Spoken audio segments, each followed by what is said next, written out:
Dine out to you with the Chef Challenge 2012 edition, Guy Fieri. What's up, man? Pleasure, man. Thank you. First question has to be, I mean, now you've done the rounds around the city. First impressions of Toronto as a food destination. Wow.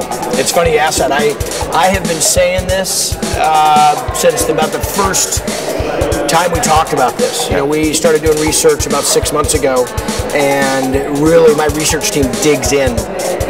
And the bounty that they came back with, I mean, it was like the first one to harvest the crab pots. I mean, just the boat was too full. Right. And you know, we only had a chance to come up for 2 days to shoot, so we found 6 locations, but there's another 60. Yeah. And you guys have really got a great food scene going on here.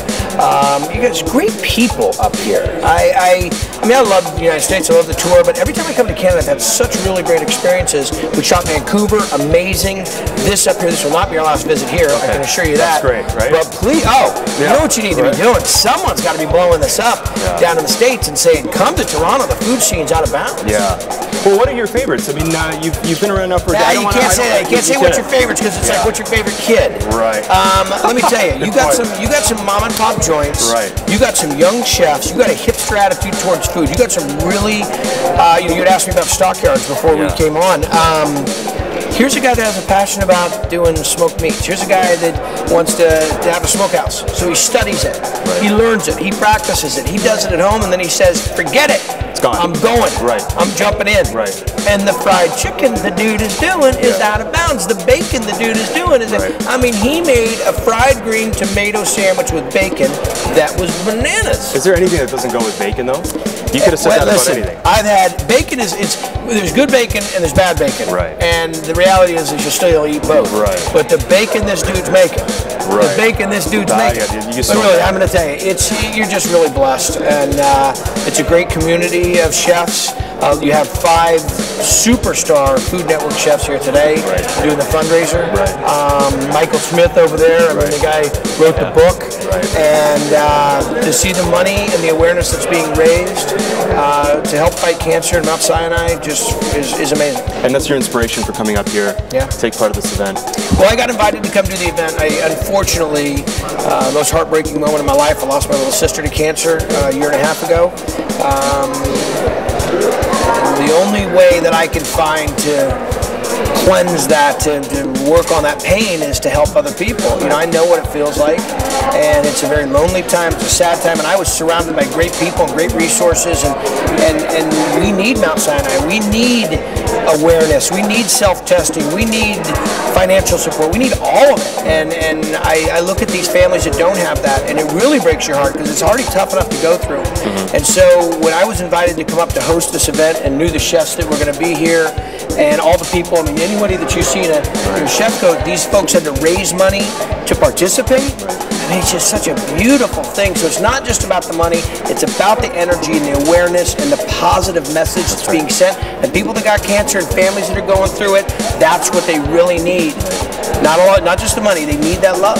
You know, they need that. They need to know that their community's behind them. Yeah, and I mean, any support that you can get, any support that you can give, it's a feeling of gratitude, and it's a feeling of love. That's what this time in the holidays is about. It's about giving, and it's about appreciation. And I think we all feel better when we're helping somebody. Right. And this is a perfect time to do it. And they've raised $2.6 million in the last 2 years doing this. And I'm looking to make a lot more this week, tonight. Let me ask you this. We interviewed Chuck Hughes a couple weeks back, and Chuck's a great guy. He had some stuff to say. And he was kind of saying, this is how you do the Chef Challenge. This is how you win the Chef Challenge. Right. What are your tips? How do you win the Chef Challenge? Well, I think my boy Chuck, who I love, by the way. Right. I mean, all of them. Lynn Crawford, Chuck, Michael Smith, David Rocco, Mark McEwen. I mean, look at these guys. We're in the middle of the holiday season. We got a billion things going on. They got their television shows, their restaurants, their books, their own families, and they're dropping everything to come do this. The last 2 challenges, the way this has gone, it was good. Right. I got my hands on it. But? I got this sent to me in California. I said, we're not making it so easy. Yeah. We're going to put them to the test. Right. So this year, they're going to have, this is between you and me, right? Yeah. You got to tell anybody. And the cameras and those guys. The 10 million people watching this are going to tell anybody. Right. So this year, they don't get any recipes. Okay. This year, they get the key ingredient. Right. And they have to cook with that. What's the key ingredient? I'm not telling you that. Look, you already told me everybody's watching this. That's a great teaser. The key ingredient is going to rock their house. So now the chef is not allowed to be on the table.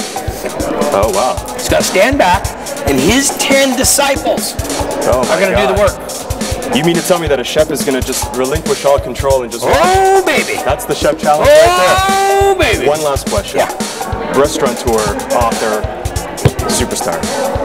Why, are you going to interview that guy? Great show, right? Is there a place that you've been to? Don't name names, but you've just gone in and said, okay, I can't eat here. Yeah, you know, years and years ago, like maybe 5 years ago, we had a couple run-ins like that. But the research team, the producers that I have on the show, I'm not kidding you, bro. Yeah.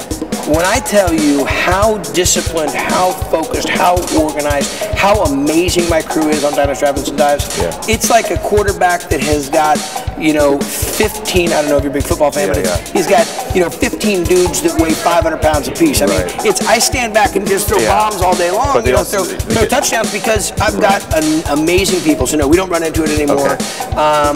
What we do is we find amazing places. You run the audibles. Oh. I stand there. It's shooting fish in a barrel, man. I want to act like I'm some really great. Don't let anybody fool you. My crew is what makes the show awesome. Right. Guy Fieri, Dine.to, Chef Challenge 2012. Thanks for having me, man. All the best. Come check this out. Continued success to you, man. Thank you much. Thank you.